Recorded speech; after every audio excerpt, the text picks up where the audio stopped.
why this outrage? I'll read it out for you in my worst accent. So, Ene Barali Ente Irali. So, Sai, can you say that for me, please? Yene Barali, Yente Irali, whatever comes our way, whatever it is. People should be protesting right now all over Karnataka for my accent. So, this is a song based on a Kannada poem by Masti Venkatesh Iyengar. Why is the title of the song in prominence now? Danish said. Somebody saying Danish said. I love the coronavirus. Whatever comes our way, whatever it is. It's a RCB's theme song. It is a Royal Challengers Bangalore. So these apparently, the entire song is in Hindi except for these 4 Kannada words, which obviously is upsetting to everyone in Karnataka.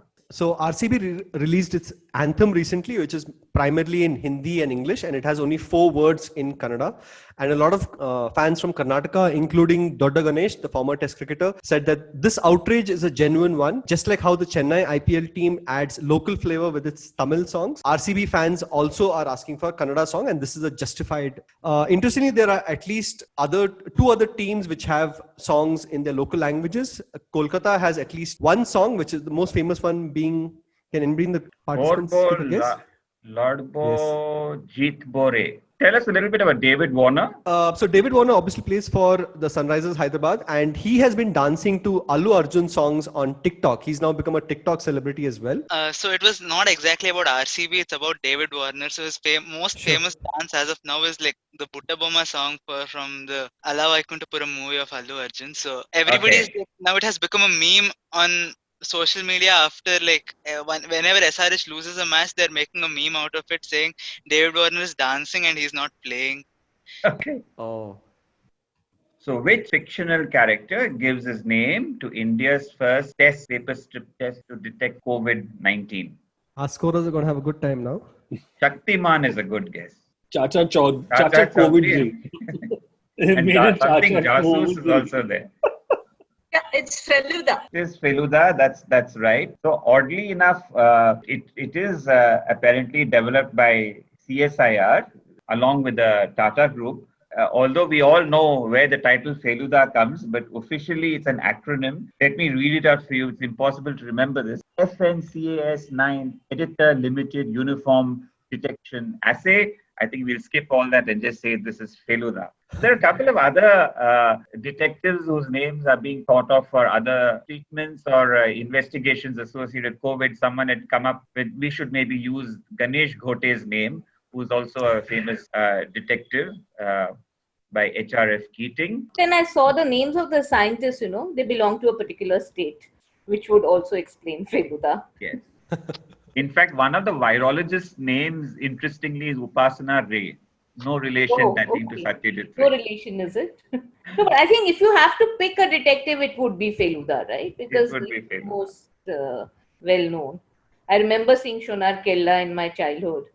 Good thing it was not Moochwala of Target. Yeah, so just like many other famous fictional detectives, like Sherlock Holmes lives on 221 Baker Street. Feluda lives on 21 Baliganj Street, and that address is actually non-existent, just like the Baker Street address of... Oh, that's interesting. Very interesting. Oh, wow. Actually, just to clarify on that, that's Rajoni Sen Street. Interestingly, the address of Feluda, I exactly don't remember the address, but something 22 by 1, something like that. That is actually a street in Kolkata after that street.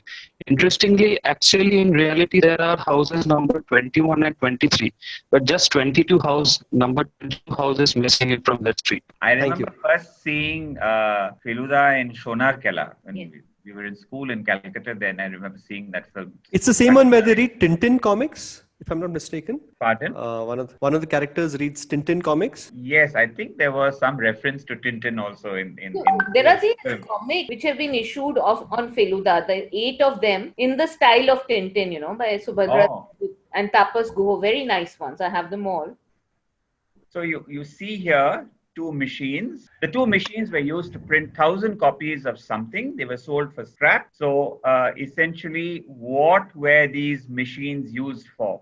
I think the clue is 1,000 copies of something. That should give you a clue. We are looking for something very specific. Hey, is this the Constitution, the Indian Constitution? Yes, it is the original Indian constitution. Someone very cynically said it is certainly being sold for scrap. Yes, the printing machines were sold last year by the Survey of India. And when journalists asked them, what about the original plates? They were handwritten in Hindi and in English, the two original plates. And the Survey of India said that they had sold them also for scrap and they had no trace of as to who owns it. So the two original plates on which the Hindi and the English constitution were printed are currently missing and nobody knows where they are. That's the unfortunate fact about this. Yeah, so I wanted to share that Prihari Raja was the person originally wrote the whole constitution, and for which he didn't even take a fees. Jawaharlal Nehru had kind of offered him fees, but he did not take it. In fact, he had written the whole constitution, handwritten the whole thing, and we had pictures. So this is, of course, drawing this constitution was illuminated literally by Nandalal Bose, the artist, and with scenes from Indian history and mythology, etc. So this is from the Ramayana. And one of Nandalal Bose's proteges, whom you see here, his name is Dinanath Bhargav. He is the one who actually has drawn our emblem of India, the Ashok Chakra, that you see on all government stationery, etc., etc. So this is actually the cover of the original book of the Constitution of India. There is, I think, a couple of, I think there was this Rare Book Society of India, which has, I think, one edition of this one copy of this first of the 1,000. Recently, I was very curious, and apparently about 250 of them are still there. It's obviously very rare, but 250 of them have survived. And the original one is kept in a helium capsule. So in 1981, Dr. Rangaswamy Srinivasan at IBM, he was in the T.J. Watson Research Center. He pioneered the use of excimer laser on living tissue for a process called ablative photodecomposition. The pictures that you see there show some early experiments of his. So what is the best known medical application of this process? Someone had written Indus Valley for some reason. I'm assuming that's a typo. I saw Jaipur foot as an interesting guess. No, I just wanted to give the answer, and it's obviously an appropriate question given that you're asking it, since you've probably done, I don't know, thousands or maybe, I don't know, millions of these or something like that, LASIK eye surgeries for cornea correction and so on.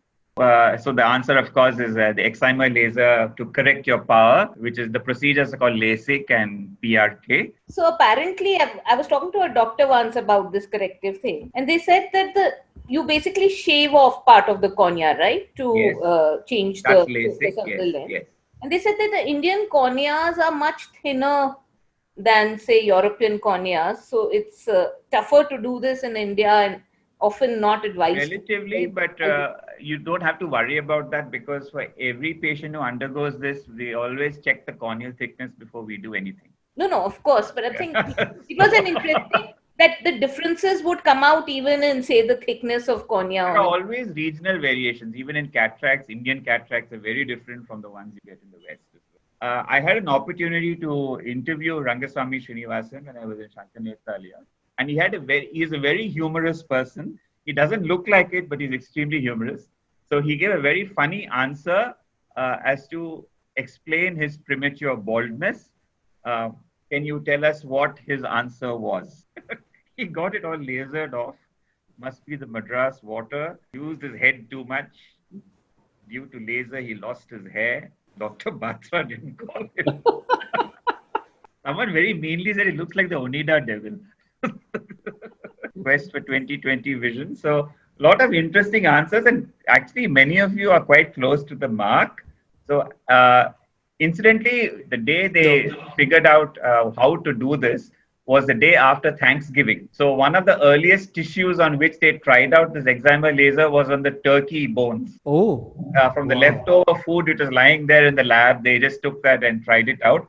But he did a lot of experiments, and mostly on his own hair. So the pictures that you see on the screen where IBM is etched is actually from Srinivasan's hair, including the one on top, where you see that such precise micron level cuts are made on the hair. It's just to demonstrate how precise the excimer laser cuts are.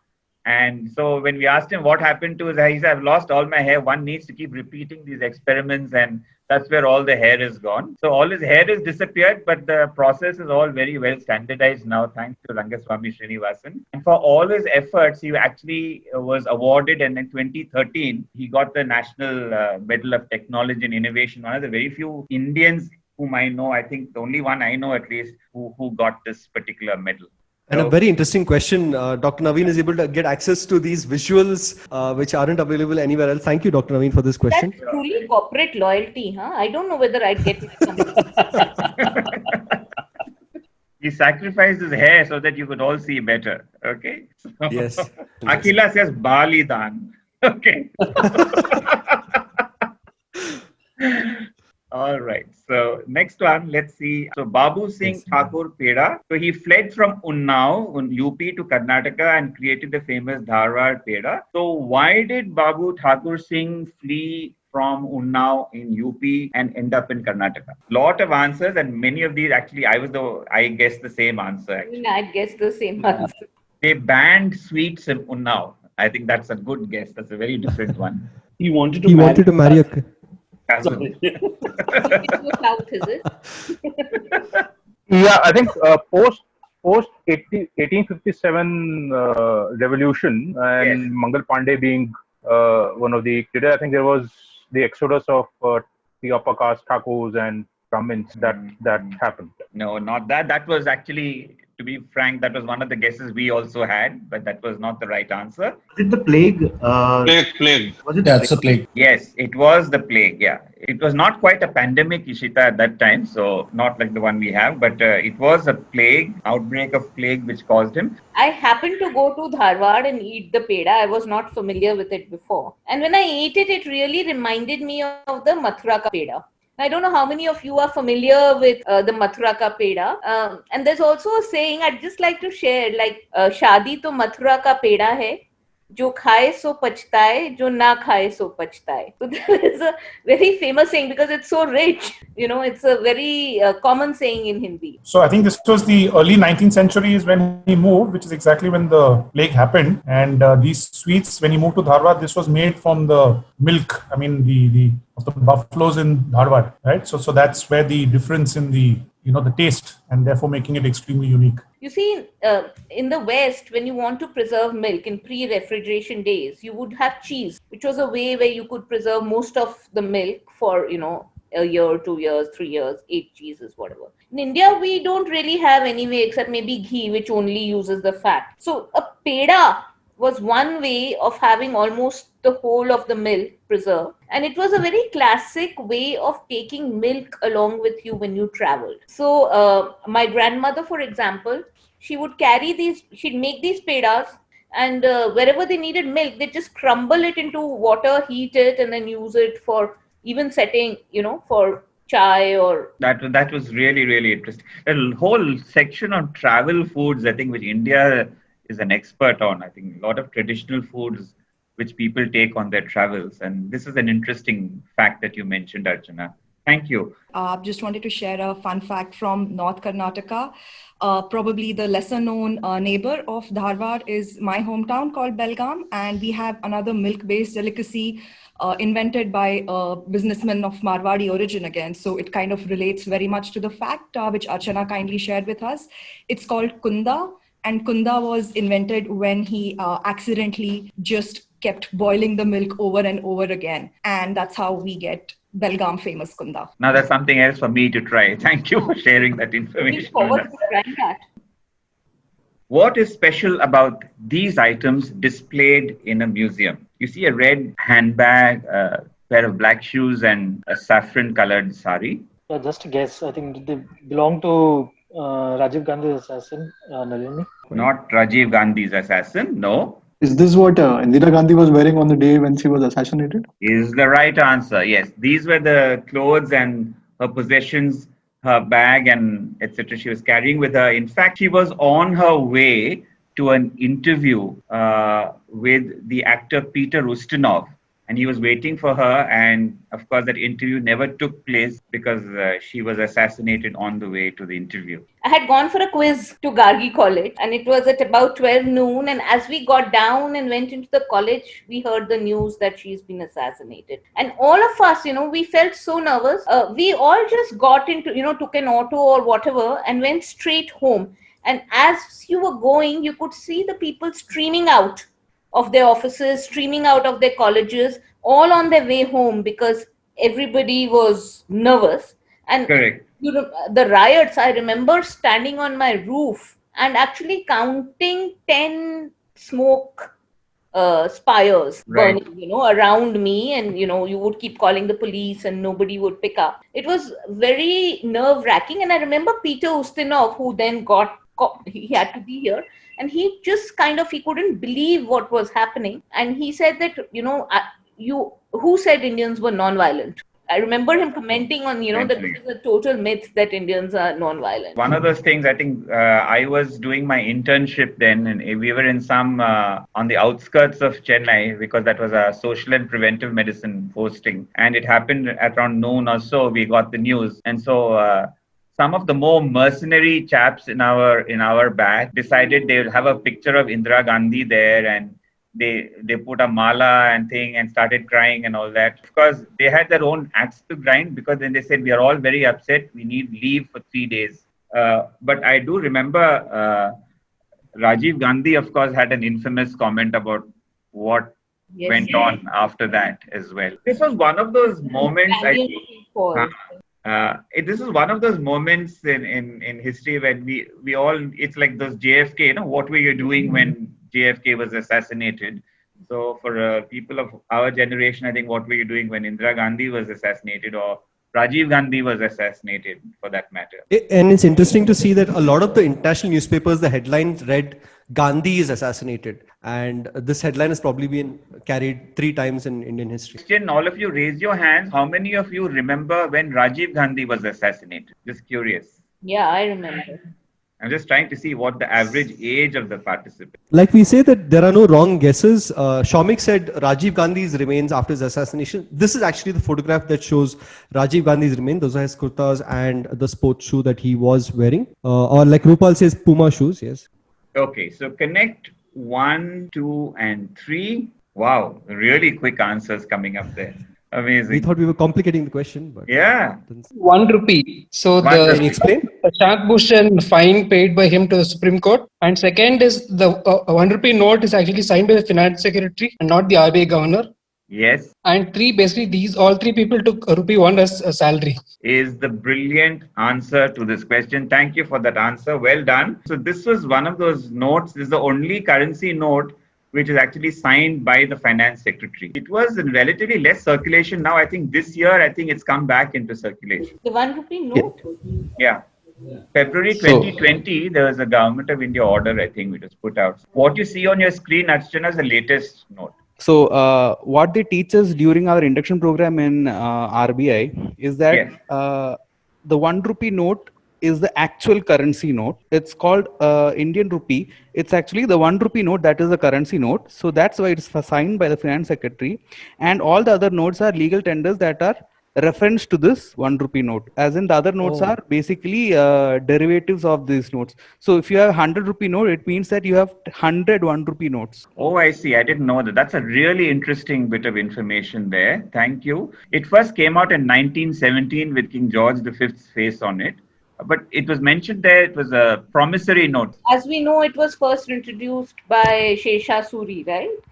And it is surprising that we didn't have a silver-based coinage before that. So one reason why he could do widespread silver-based coinage is that while there was not so much silver in India, the silver from the Americas and Potosi was pouring into India due to the European trade. And that's why there was enough silver available in the country for him to have silver as the standard. So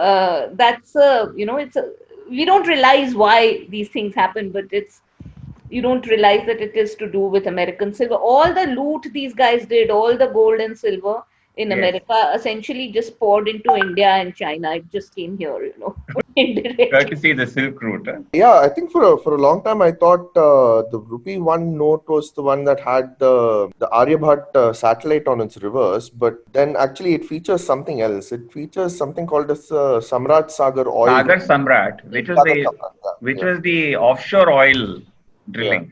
This is the Bombay, the first Bombay. The Bombay High, yeah. Yeah, Bombay High one. Yeah. Bombay High. And of course, the context, everybody got the joke here that landed Prashant Bhushan a fine of 1 rupee, where he tweeted about the Chief Justice of India riding a 50 lakh motorcycle. That's a Harley Davidson motorcycle that you saw on the visual.